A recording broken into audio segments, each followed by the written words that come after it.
Welcome to the Citizens Reporter. I'm the host and editor, Diana Longry. Thank you for tuning in. The Citizens Reporter is a weekly news cablecast program coming to you from the Public Access Studios out of Stillwater, Minnesota. Now, to help me with this week's news is one of our regular citizen reporters, Mr. Mark Bradley. Thank you, Mr. Bradley, for being here. Thank you for having me. And this time I'd like to talk a little bit about some of the issues because we got politicians that are running for office right now. And what I'm really finding I'm perplexed on is they all seem to have false issues they're all running off of. And it irritates me because both sides seem to not care about what's going on in the cities. And I'll start out with the fact that our kids, many of them are leaving college with massive amounts of debt. And part of that is because we're finding that they are having to pay for their own schooling, which is something we expect anyway. And the politicians are addressing how they're going to try to change it, which I don't think we can do at this point, because you got to pay, somebody has to pay the teachers. Right, and Mr. Bradley, I agree with you, is that they're not talking about the main issue. They're talking about whether or not if there should be free tuition or reduced tuition so that our children can go to college. But they're then not talking about the key issue about how did the costs of a college education become so expensive. Right. And they only talk about we're just going to foot the bill as it stands rather than talking about the bigger issue about how did it become so costly to go to college. And I think as you look through time over the past 20 years, you will see that the administration of the colleges has become top heavy, that the amount of money going to administrators has increased, and that the, quite frankly, the salaries of the professors that are teaching those courses and that coursework for the students to be getting meaningful jobs once they graduate, their salaries have not necessarily kept pace with anything that's been going on in the upper levels of administration. And so that's some of the issues that I don't hear any of the national candidates talking about at all. And when we're talking about issues, I think we should put it into the fact how we're addressing our national debt. And the fact is that now I sound like a Republican, but I'm going to be a little bit different than the Republicans. I'm going to actually address national debt. Our national debt is because we actually borrow money for different programs and also for different corporations who need money in their everyday lives. Well, and for endless wars, of Right. course, as well. I mean, we can't forget the endless wars, which have contributed to the debt. And it seems like both parties are certainly hand in hand in that. Exactly. And what I'm trying to get at is the fact that when we're trying to look at it, it seems like when it is something that we should address for our children, like we all say we care about, and we don't. We would be saying that we should be minimizing the debt that we're creating on a daily basis, but we've got people that seem to look at how they can do it. But at the same time, we also look at how we can isolate people who are in debt and make sure that they're never going to come out of debt. It is kind of a frustration, but it's also an ominous omen that says that if you're part of the, how should I, privileged 10%, actually it should be 1%, you have no chance of losing out. But if you're part of the 99%, they're struggling to continue staying where you are, you're going to fall. And another reason, too, Mr. Bradley, why this whole issue of student debt with regard to student loans is so important to our economy in the long run as a nation is that typically over the course of our economic development in this country that we have based much of our economy on the construction industry, the construction of single-family housing Right. units, the automobile industry and the sale of automobiles, And so we've built our economy on the movement of sales of housing and the sales of cars. Right. And that's the middle class. Yes. And so if you have a whole generation of young people who have more debt than what allows them to qualify for a home loan, you're right. They will never be able to qualify. They will never be able to own a home of their own. And so what the politicians are doing is that they're manufacturing then the tagline story that millennials don't want to be homeowners, that they want to live in high-rise apartments next to metro stations where they can hop on those BRTs or those light rails, and that's what the millennials want. Except that maybe it's because that's the position that the millennials are being put into because they can't afford a home of their own to raise a family, because maybe they can't afford or qualify for a loan to get a car. You see, so what exactly is the issue that the politicians are addressing? Practically zero. They are just trying to manufacture PR stories to cover up why they're now saying, well, we got to have all these high rises for millennials, and why we have to provide high density housing options and the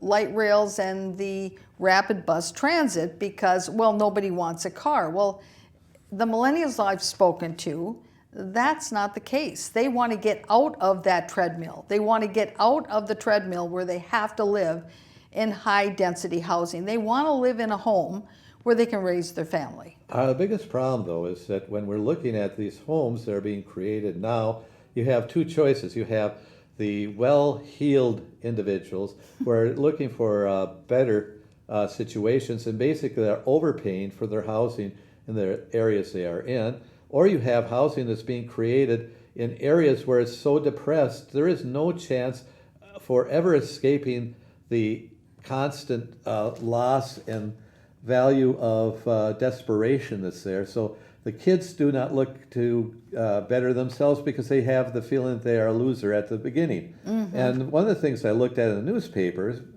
because we do try to relate it to something here, was that the Target Foundation follows a trend of focusing on funding of equity issues.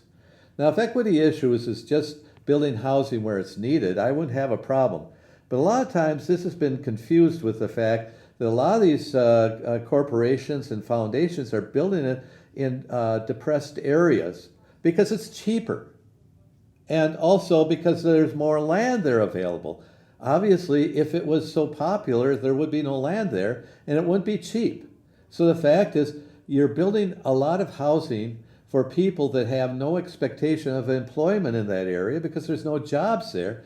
And how can they have any expectation of anything other than spiraling down in the situation? What we have is a situation where we have changed it. They were spending the money on the arts. So it's a very positive article, and the way I read it, it seems like they're doing the right thing.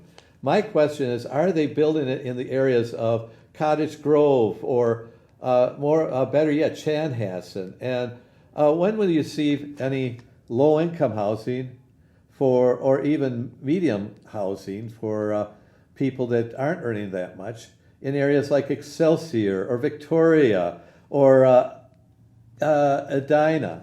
Now, I think Burnsville has been having a constant balance of it. But areas that used to be considered to be middle-class development, and Maplewood's one of them, is finding more and more that nothing has been done in the last 10 to 15 years to bring in proper middle-class and upper-class housing into the area. Everything has been aimed at low-income housing and subsidized housing, which is another variation on low-income housing.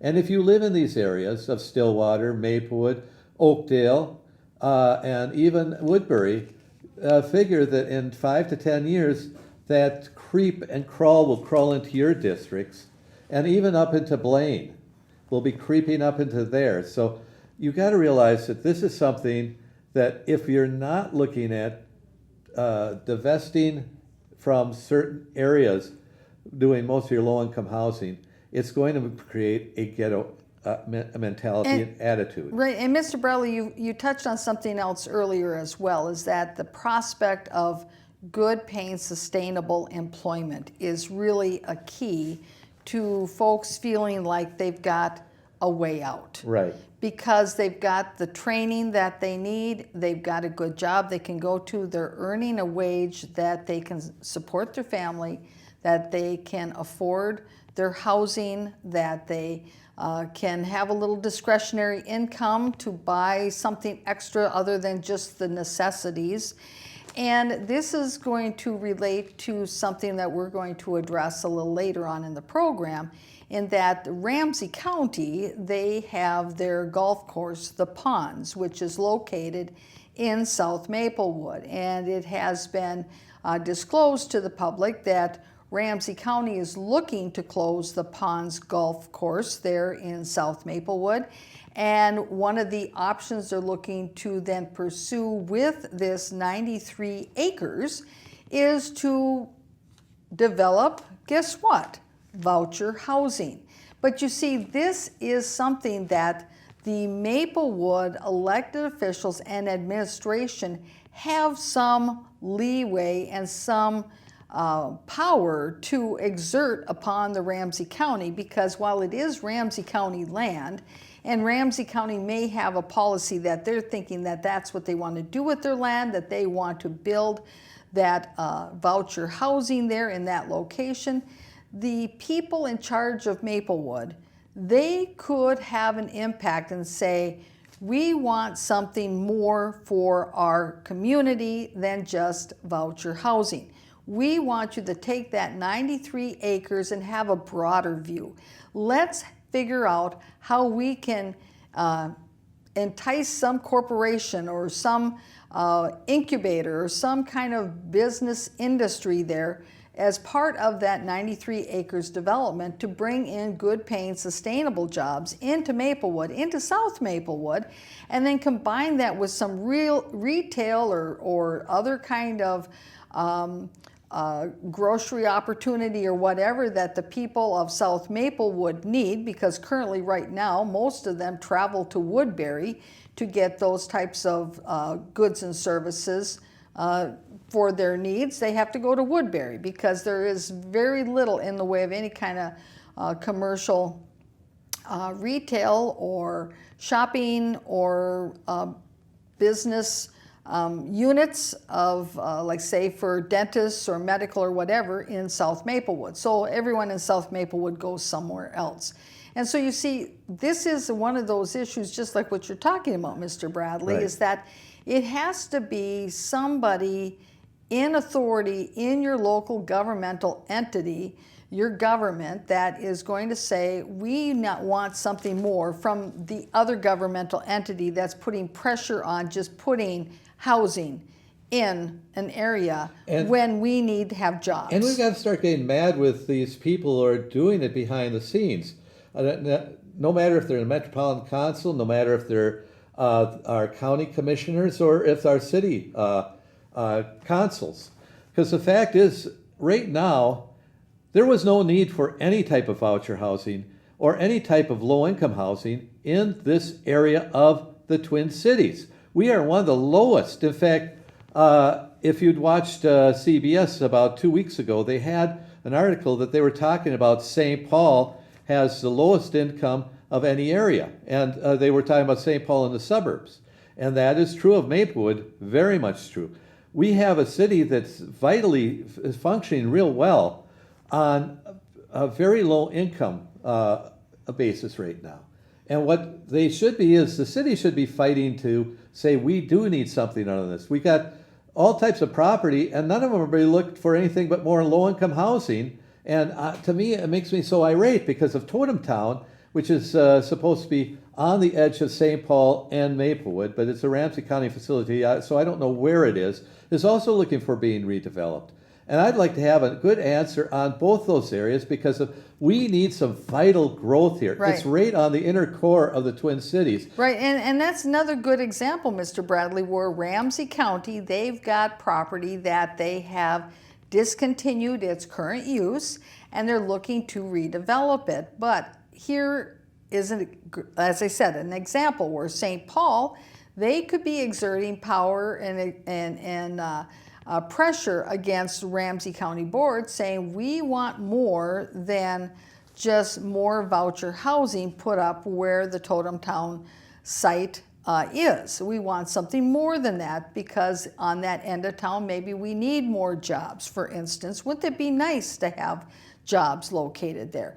And let's not forget New Brighton, because if they're having a fight right now You with mean- the county. You mean Arden Hills? Arden Hills, sorry. Yes, that's the one, you correct me correctly. Yeah, and that's okay because who knows? Maybe one day this fight and this battle will come to New Brighton someday too. Right. But currently, you're right. Arden Hills is in a dispute with Ramsey County over this very issue because Ramsey County Board of Commissioners, and certainly our county commissioner is Victoria Reinhardt, Vicky Reinhardt, they want to put in high levels of voucher housing. And Arden Hills said, well, that amount of voucher housing that you want to put into your property site there is too much for our community. We want more diversity in what is being developed there.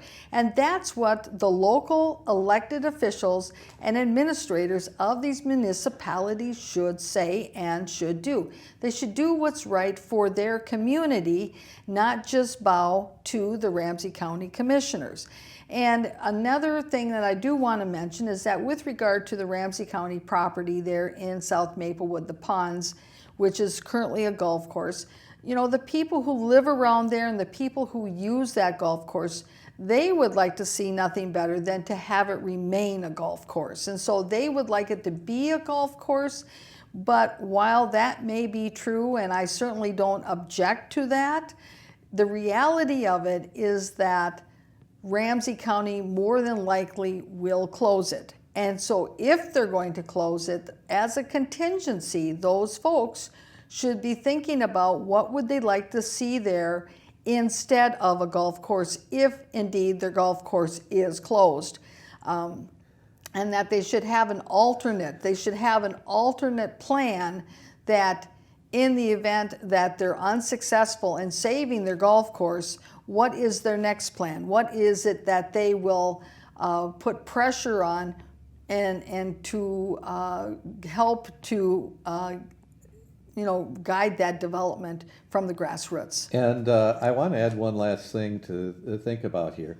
There's one other property that Ramsey County owns that I have brought up. When the golf course was being originally proposed, I was never a supporter of it, and I'm still not a supporter of it. But I had also made the proposal at that time that we should be using that land more logically than what we were, and I had said that there was a lot of land that's sitting out there that we're not using. We had what was called a work farm, which was the Ramsey County Correctional Facility today. But at the time, it was a work farm. We don't work it as a farm anymore. And I proposed, when they were talking about putting a golf course in South Maplewood at that time, that they should look at all the acreage that's for the correctional facility, and then the people that are being incarcerated at the correctional facility could actually maintain that golf course. So I've got 3 issues I'd like you to ask of these politicians, because to me, these are the most important. I don't care if you're a Republican or a Democrat. Answer number 1. Does it make sense to ship oil from the mountains in the west all the way to the area of Minnesota, and then ship it back through to Washington State so they can, on a 2-mile long train? Or is it better to put in a pipeline? So in other words, what you're saying to our viewers is that this shipment of oil goes from the West Coast through a circular route through the United States and then back to the West Coast again in order to be shipped out through the ports. Exactly. Okay, so that's the first question. Whether or not, if that seems like that is an efficient way of transporting oil to get it to market. Or is it better to put a pipeline to Duluth from East Grand Forks and just ship it out through our port of entry there in Duluth through the chain of lakes, of our Great Lakes there? We've been shipping massive amounts of taconite. They're no longer doing that, so we should be able to handle all the oil that's needed to be shipped from there. So and we could take it anywhere. Right. So you're just saying that's a replacement of commodities that are being shipped out. That if the amount of taconite being shipped out has decreased, well, it makes sense to find a new commodity to ship out, and that could very well be the crude oil that you would be proposing that comes to Duluth through a pipeline through a Fargo and from Winnipeg. Right. Then the second logical question I'm asking, and think about it, is the fact that we have been talking for the longest time about this low-income housing and where it should be put. And if you're not hearing them talking about putting it where the jobs are, it doesn't make any sense at all. It's just trying to create new low-income ghettos that are being created. And what is your county doing to protect the rights of all the taxpayers in it? Because remember, when you bring nothing but low-income housing into an area, it means that anybody that's living in that area has to pick up more and more of the taxes. So it doesn't matter if you're in White Bear Lake, it doesn't matter if you're down there in St. Paul or in Woodbury, as long as you're part of and let me explain to our viewers too what you're describing is that first of all, folks, in order to get into voucher housing, they have to qualify for voucher housing, and that means automatically that they have lower income. So that means they have less discretionary income. So they're putting less money into the economy because they don't have the money to buy extra things. It's just the way it is. And that the goods and services then that are in that community, that economy may be not as strong as if you had a more diverse mixture of folks with all incomes. Right. And that certainly somebody has to pay the property taxes in order to pay for the police, the fire, and the other municipal services that then are provided to all the properties of that community. And so if you have voucher housing in your community, especially I know, for instance, like in Ramsey County, that the taxation of voucher housing is less than the taxation rates for market value housing. So as a result, you're even getting less property taxes from voucher housing than you are market rate. So that, of course, has an impact on the city coffers, and then they have to then have increases in their property taxes from everybody else in order to make up the difference. So we've got some clips coming up in Maplewood, what they've decided their big increase is going to be for next year. So we'll be covering that.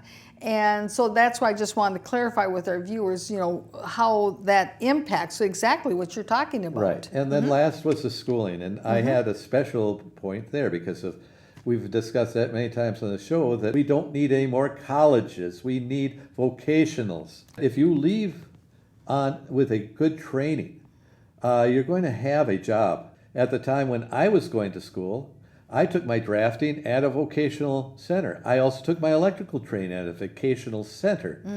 And those they didn't have to be 5-6 years. So you got in and you got out, so you didn't have big bills. What I'm really saying is, if we're looking at it from the standpoint of getting our kids trained and out there to do the jobs that are needed, we should be doing it the right way and have the right facilities. Well, now switching gears in our second half of our program, we're going to be looking at some of the recent discussions and information points that came out at the Maplewood City Council meeting of September 9th. And so let's get started with our first one, which I think Mr. Bradley will have a few comments about and will probably have a good chuckle as well. But apparently the St. Paul Chamber of Commerce, which is supposedly helping Maplewood with their government to business connections, is having an event where they're going to be maybe handing out an award to Maplewood. So let's take a look at our first clip.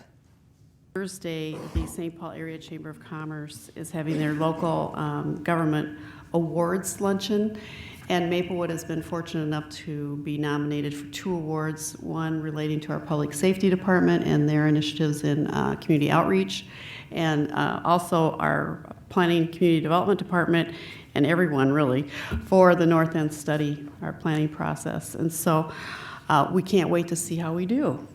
Ironically, I got a call today from the St. Paul Chamber. It was one of those courtesy calls from board members saying, how are things going?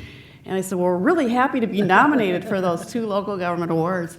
We had a nice little chat, so it was nice that they checked in once in a while, so that was a good conversation. We did talk about our business retention program and some of the things that we're working on with the Chamber, and they are really good partners. Nice that they check in once in a while. Mr. Bradley, you know what? They are under contract with the city of Maplewood to assist with Maplewood's outreach with the business community of Maplewood. I would think that under their contract that they have an obligation to check in once in a while.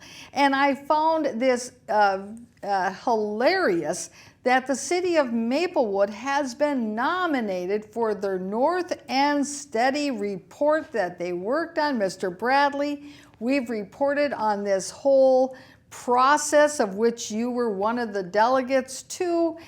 And I don't think that the St. Paul Area Chamber of Commerce has any clue what went on at all and what the ramifications are of the ultimate recommendations of this report. And she doesn't say who nominated the city of Maplewood for this award.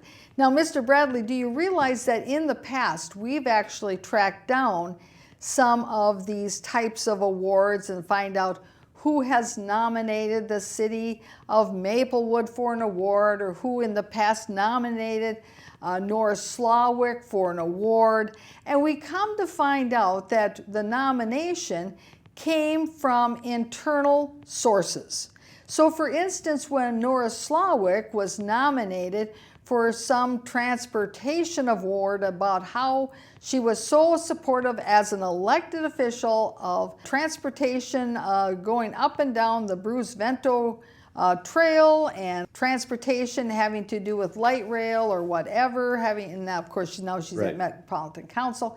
We found out that she had been nominated by Maplewood's Public Works Director, who served on a committee also connected with transportation coordination by the Met Council. So you see, it's all in who did the nomination. Right. And as we pointed out in a number of our reports, many of the key stakeholders up at the Maplewood Mall area did not even participate in the study or in the work group. Some were not invited. Some who were invited just didn't show up. And so that, of course, skews the impact and the importance of any recommendations that resulted from that report. And last thing I'd like to add is that the mall itself, the owners of the mall, they didn't show up, but more importantly, they never even said what their conception of what the future for the mall is. So here's a bunch of people going off half-cocked. The city of Maplewood really has little or no authority to tell the owners of Maplewood Mall how they're going to redevelop or to utilize their own property. Unless, of course, the city of Maplewood brings about some type of eminent domain proceedings or some other kind of maybe that they Right. want to buy something. But Maplewood is not in the position to do any of those items. And they haven't bought the Sears or the Macy's buildings, which are the two that they have already shown that they're going to tear down. Yes. If they could do it. If they could do it. Of course, I think that they happen to be from Hayton and Ashbury, where they have their own type of celebrations, and I think they're doing a lot of dreaming. Well, here's something that along those lines, because you see this North End study, the recommendations, as you alluded to, they show that where the current Sears building is as part of the Maplewood Mall, that it's torn down. Right. And the end where Macy's is, that's torn down.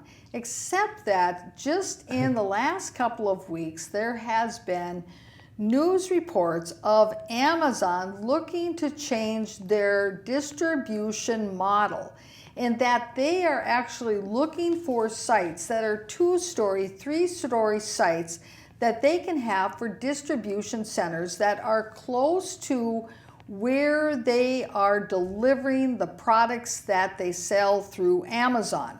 And of course, what better location would there be than to have a distribution center in the old Sears building? Imagine that.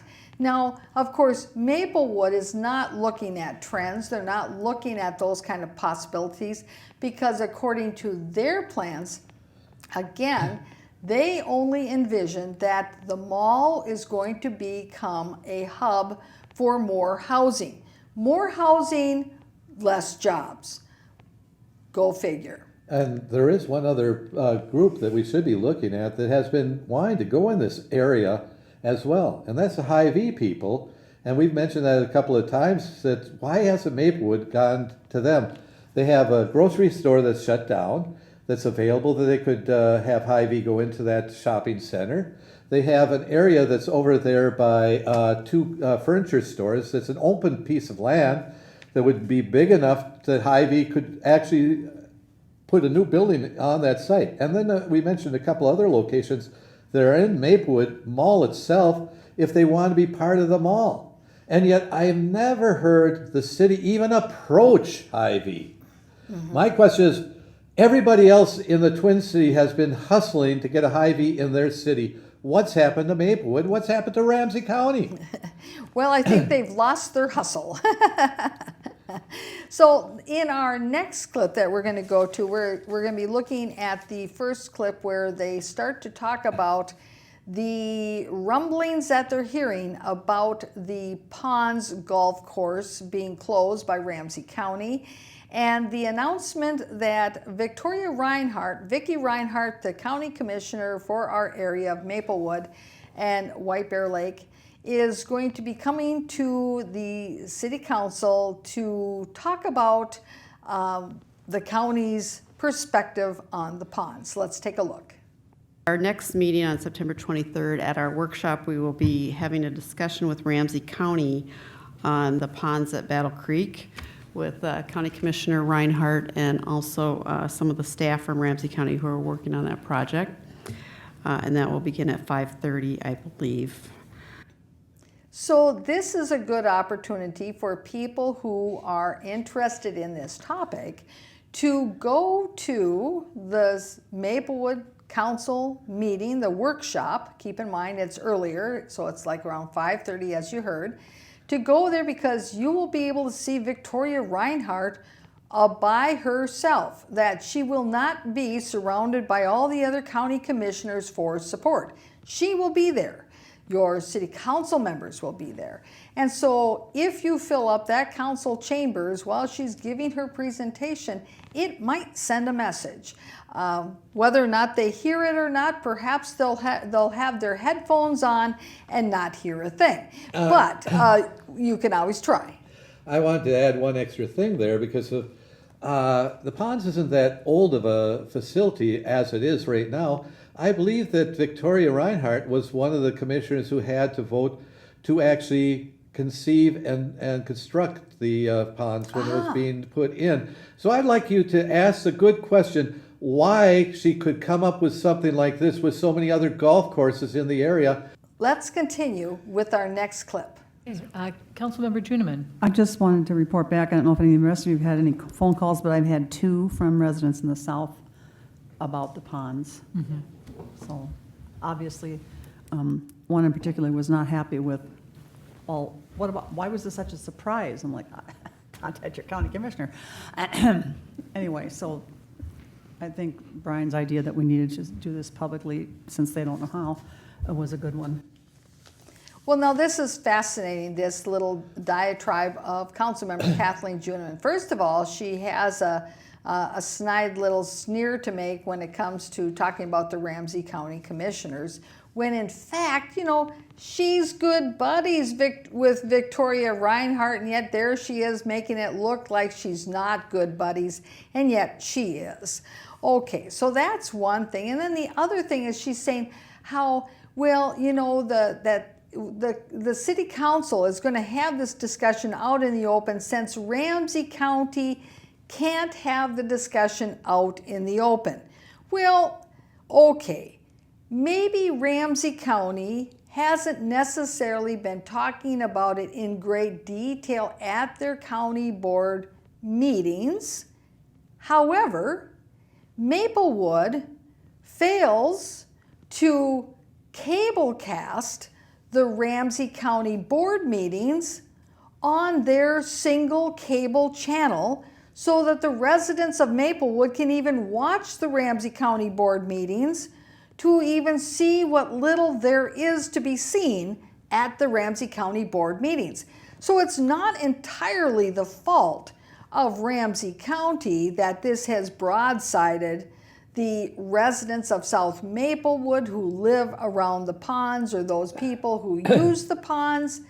It's not entirely Ramsey County's fault. It's also the fault of Maplewood's municipal government and their communication department and their IT department, in that they don't know how, and they simply can't quite do it, to get the Ramsey County board meetings on their cable channel weekly, timely, and consistently.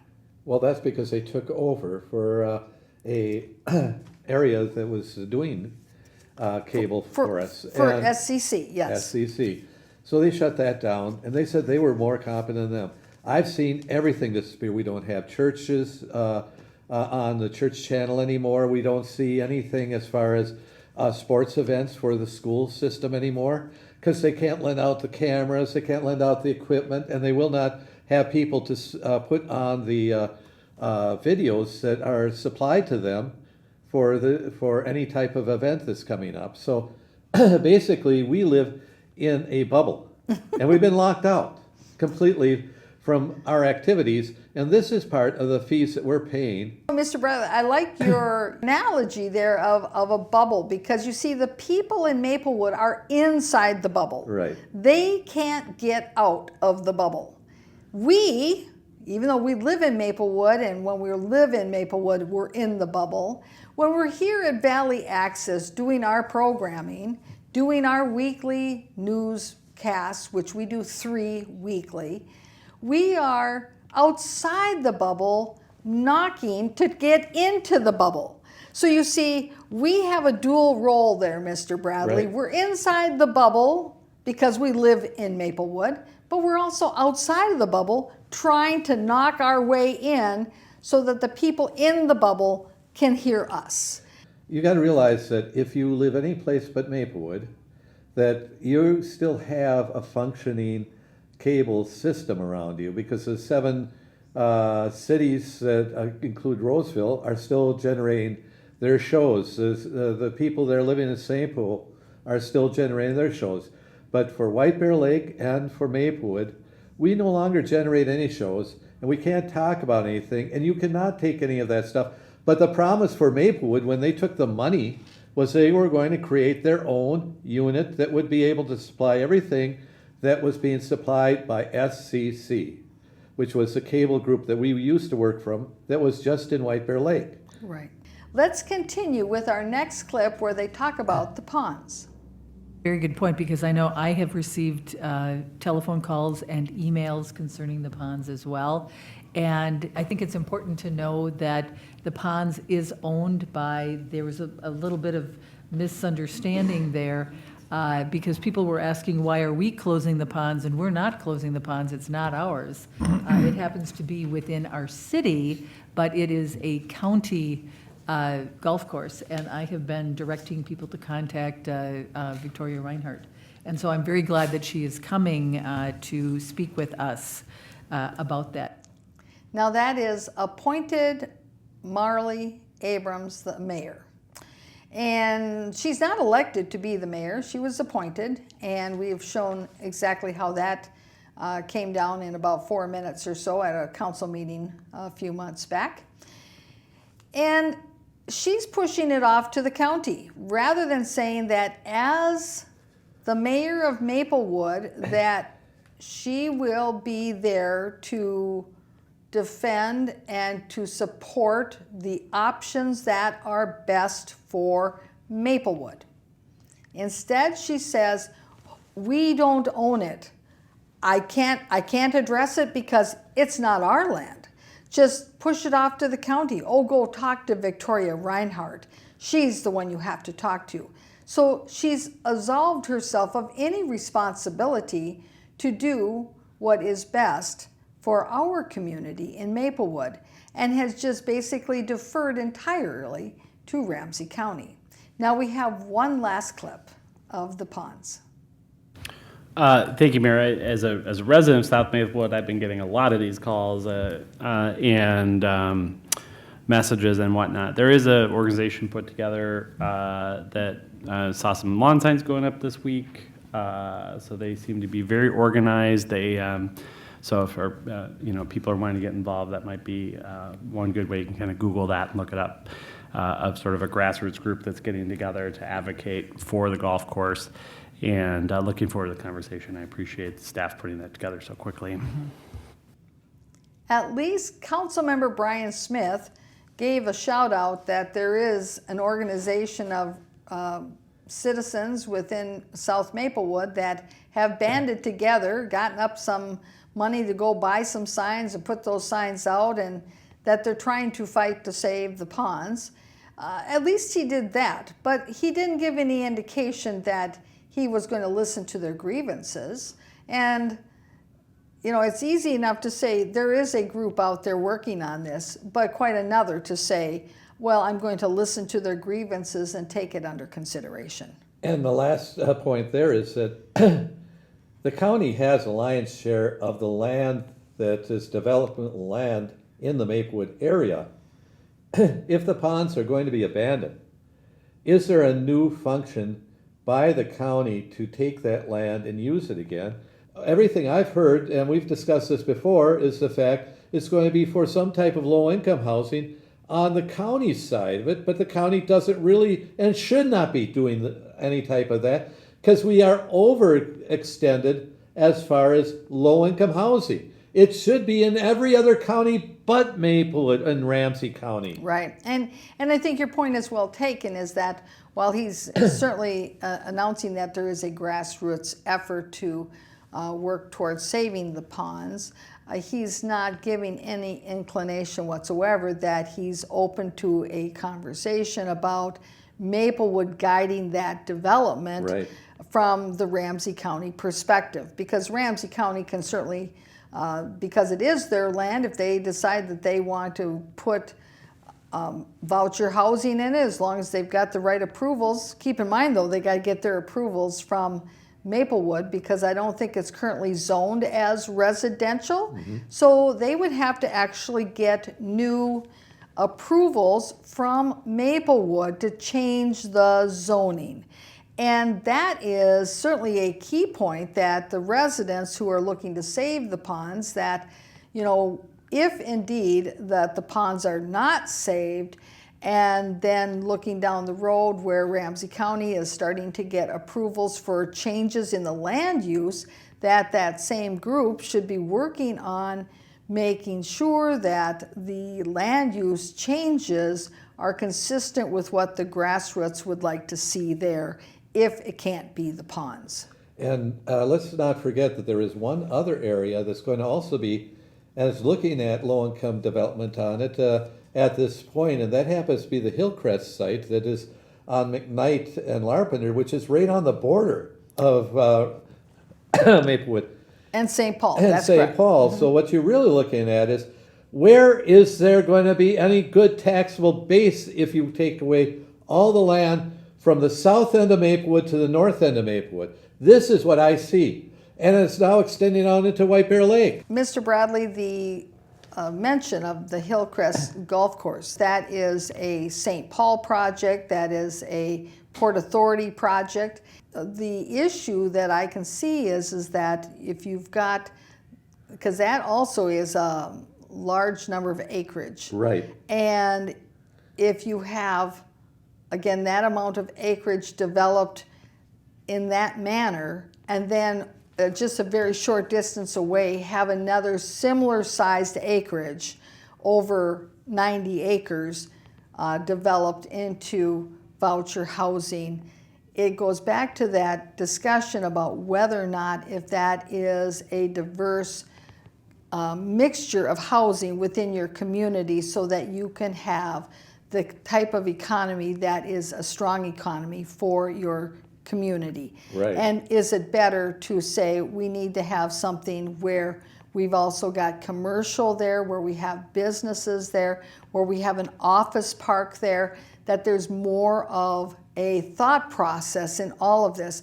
Because why shouldn't the Hillcrest area of St. Paul, which is right next to Maplewood, why shouldn't it have office parks? Why isn't it deserving of office parks? What about the Ponds area in South Maplewood? Why isn't it deserving of office parks so that professionals who live in South Maplewood can have their offices in South Maplewood and that they don't have to drive to Woodbury to have their offices? You see what I'm saying? I see what you're saying. Is that it looks like Maplewood is only deserving of voucher housing, that it's not deserving of commercial enterprises, it's not deserving of good paying jobs, it's not deserving of office condominiums where people can have their offices. And that mindset has to change. Now, in moving on to the next couple of clips that we have, next we're going to look at something I found very intriguing, because generally at all the city council meetings, the city council takes an opportunity to talk about what they've been doing out and about in the community.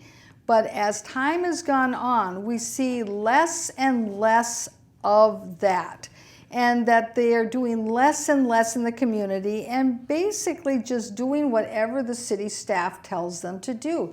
So at this council meeting, they actually have nothing to say about what they've been doing in the community. Let's take a look. Anything else? Okay, sounded council presentations. We didn't really have any tonight. We have 5 people on the council. It's been 2-3 weeks since they've had a council meeting, and they have nothing to talk about. They haven't gone to any meetings that they represented Maplewood on so they can give an update. They haven't been working on anything. They haven't been meeting with any groups. They have nothing to say. Wow. Now, that's an active bunch of people. Well, Now, they hired the St. Paul business community to take care of their business for them. Yes, yes.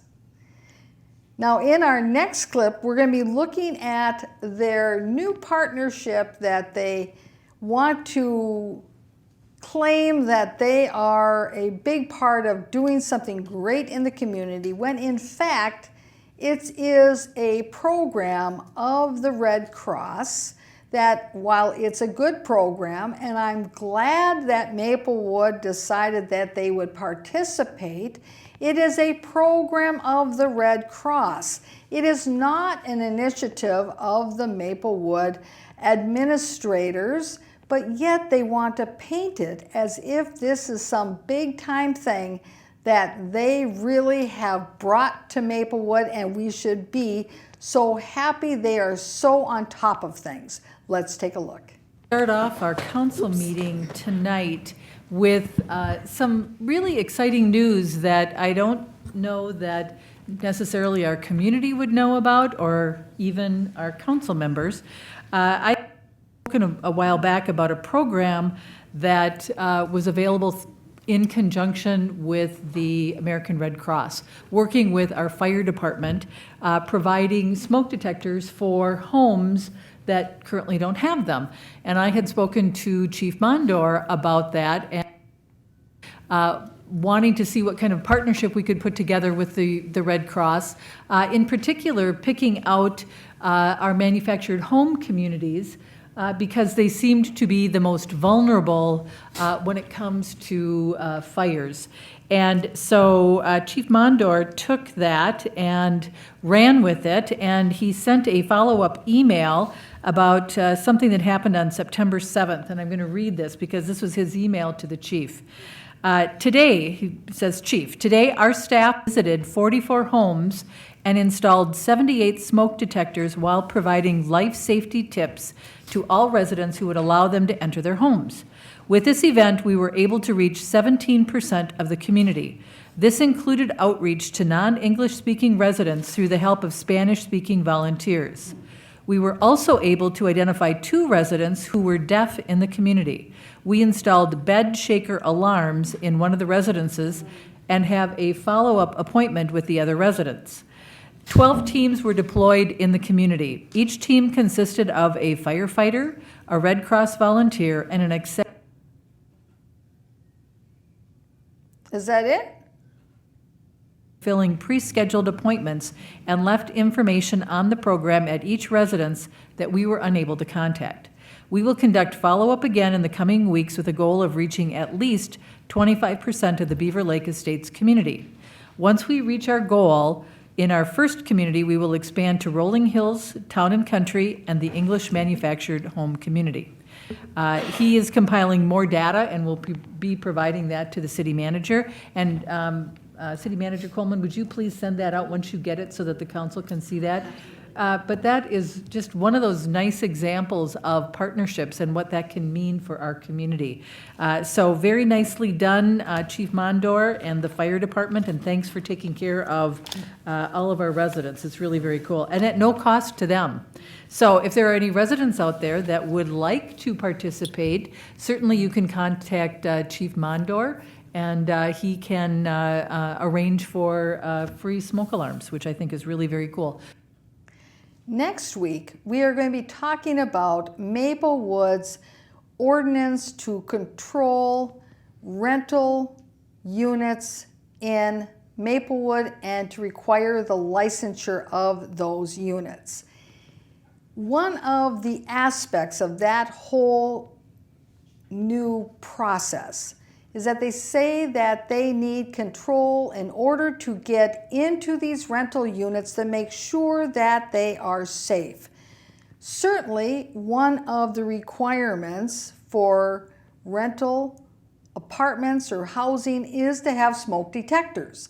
So when I saw that they were working with the Red Cross, first of all, like taking credit for the fact that this program exists when in fact it's the program of the Red Cross, I thought to myself, why couldn't they have worked with the Red Cross to be less intrusive into the renter's home and less intrusive in the landlord's property by simply working with the Red Cross? That if they felt that certainly that rental units weren't having smoke detectors like they should, they could be working with the Red Cross and using volunteers, just as they described here, and that those residents in rental housing that felt that they wanted the services of somebody to help them in their rental unit, they would then welcome those services into their home and say, yes,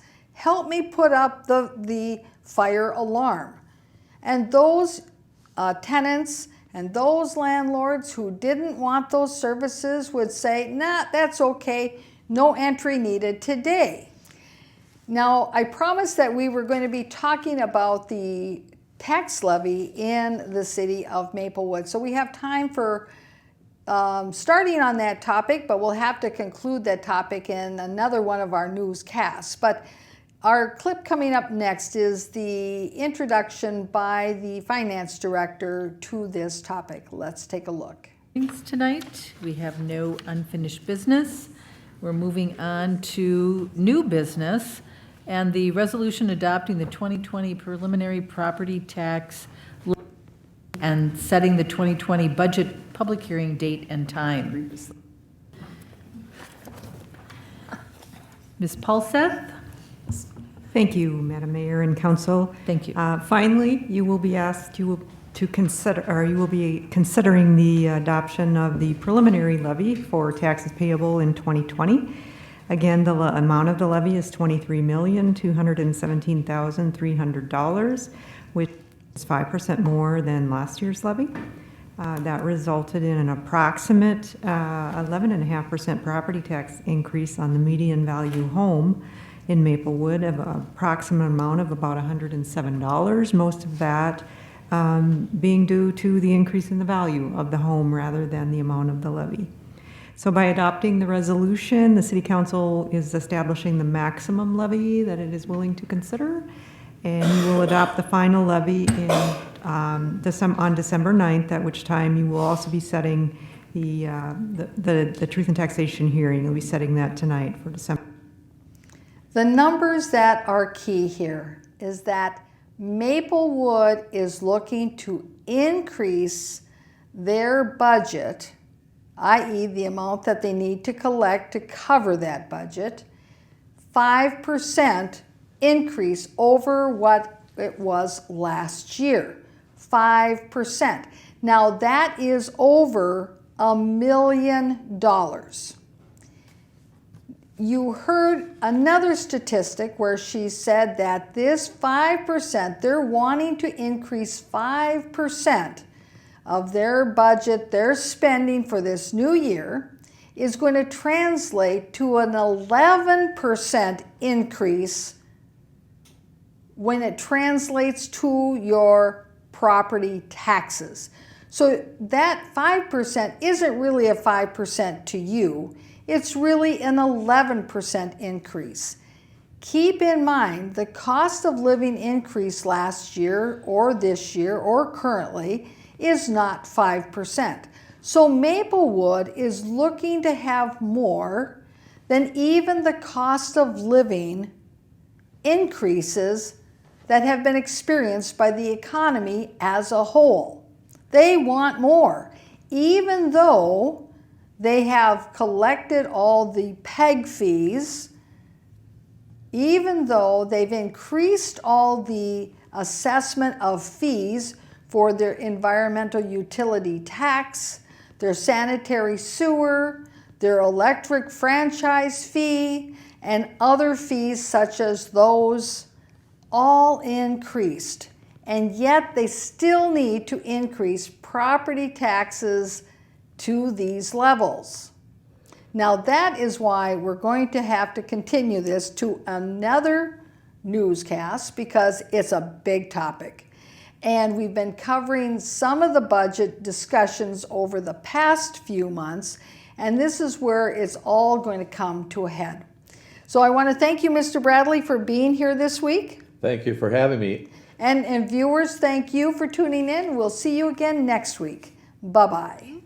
I feel like we've been at this for months. I really do. Well, Council, do you have any questions for Finance Director Paulseth? Councilmember Smith. I just want to compliment Ms. Paulseth once again. These are such complicated issues, and thanks to the state of Minnesota, they're extra complicated.